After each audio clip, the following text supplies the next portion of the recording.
দক্ষিণ চব্বিশ পরগনার সোনারপুরে গণপিটুনিতে মৃত্যু এক ব্যক্তির। মৃতের নাম রঞ্জিত মণ্ডল, বয়স ৩৫। ঘটনায় চাঞ্চল্য ছড়িয়েছে এলাকায়। এই ঘটনায় জড়িত থাকার অভিযোগে গ্রেফতার করা হয়েছে তৃণমূলের এক পঞ্চায়েত সদস্যকে। ঘটনাটি ঘটেছে সোনারপুর থানা এলাকার সোনারপুর ২ নম্বর গ্রাম পঞ্চায়েতের শীতলা অঞ্চলে। স্থানীয় সূত্রে জানা গিয়েছে, এক ব্যবসায়ীর সাইকেল নেওয়াকে কেন্দ্র করে শুরু হয় বিবাদ। সেই সময় ঘটনাস্থলে উপস্থিত ছিলেন পঞ্চায়েত সদস্য নারায়ণ রায়। অভিযোগ, তিনিও এই বিবাদের সময় জড়িয়ে পড়েন এবং রঞ্জিত মণ্ডলকে বেধড়ক মারধর করা হয়। গুরুতর আহত অবস্থায় তাকে প্রথমে সুভাষগ্রাম গ্রামীণ হাসপাতাল এবং পরে চিত্তরঞ্জন হাসপাতালে নিয়ে যাওয়া হলে চিকিৎসকেরা তাকে মৃত বলে ঘোষণা করেন।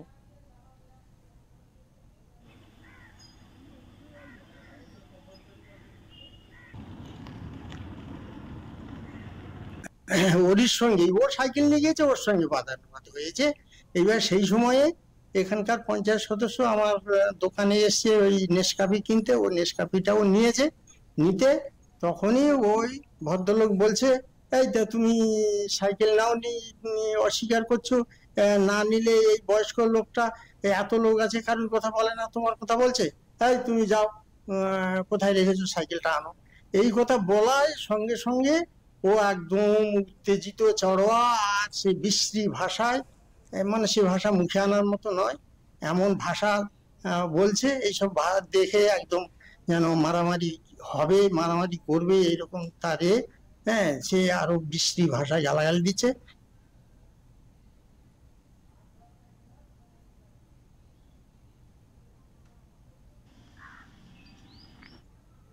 পুলিশ সূত্রে জানা গিয়েছে, এই ঘটনায় পঞ্চায়েত সদস্য সহ মোট ৪ জনের বিরুদ্ধে অভিযোগ দায়ের করা হয়েছে। তদন্তে নেমে ইতিমধ্যেই একজনকে গ্রেফতার করেছে পুলিশ। তবে বাকি অভিযুক্তরা এখনো পলাতক। তাদের খোঁজে তল্লাশি শুরু হয়েছে।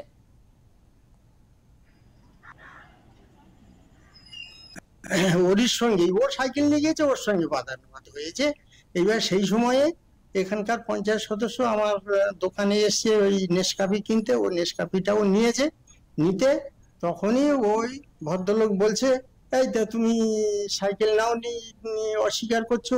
বিষয়টা আমি শুনলাম, অ্যাকচুয়ালি একটা মারপিটের ঘটনা ঘটেছে। সেই ঘটনাকে কেন্দ্র করে পরবর্তী সময় যে একজন মারা গেছে, সেখানে আমাদের একজন পঞ্চায়েতের সদস্য আছে নারায়ণ রায়,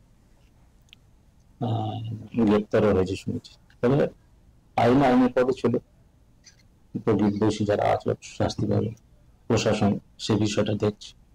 গণপিটুনিতে তৃণমূল কংগ্রেসের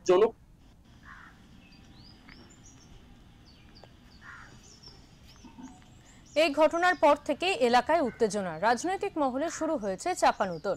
সিপিএম এর আইনজীবী নেতা সায়ন ব্যানার্জির অভিযোগ, পঞ্চায়েত সদস্য ও বিধায়কের ছত্রছায়াতেই এমন ঘটনা ঘটেছে। অন্যদিকে তৃণমূল নেতৃত্বের দাবি, আইন নিজের পথে চলবে, কেউ দোষী প্রমাণিত হলে তাকে রেয়াত করা হবে না। গণপিটুনির এই ঘটনায় ফের আইন শৃঙ্খলা ও প্রশাসনিক দায় নিয়ে প্রশ্ন তুলেছে।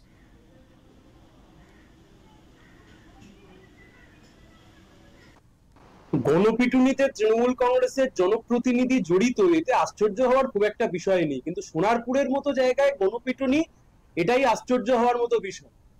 এরা তো সব এমএলএ ডান হাত, তো লাভলি মৈত্রর ডান হাত। পঞ্চায়েতের কাউন্টিং সেন্টার লুট করতে যাওয়ার সময় এদেরকেই তো ভোটে জিতিয়েছে, ভোটে হেরে গেছিল, এরা সবাই ভোটে হেরেছে। এই লাভলি মৈত্র দাঁড়িয়ে থেকে ব্যালট লুট করেই তো এদেরকে জিতিয়েছে। এসব জনপ্রতিনিধির নামে কলঙ্ক।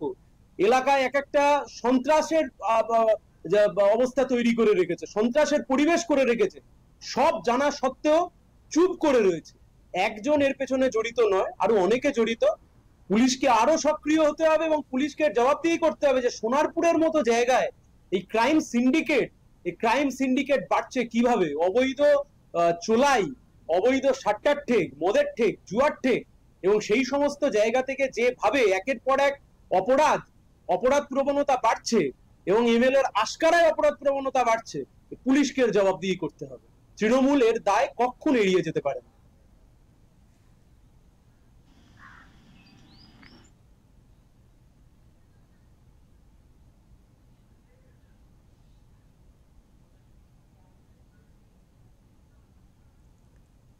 দক্ষিণ চব্বিশ পরগনা থেকে বাবলু প্রামাণিকের রিপোর্ট, ওঙ্কার বাংলা।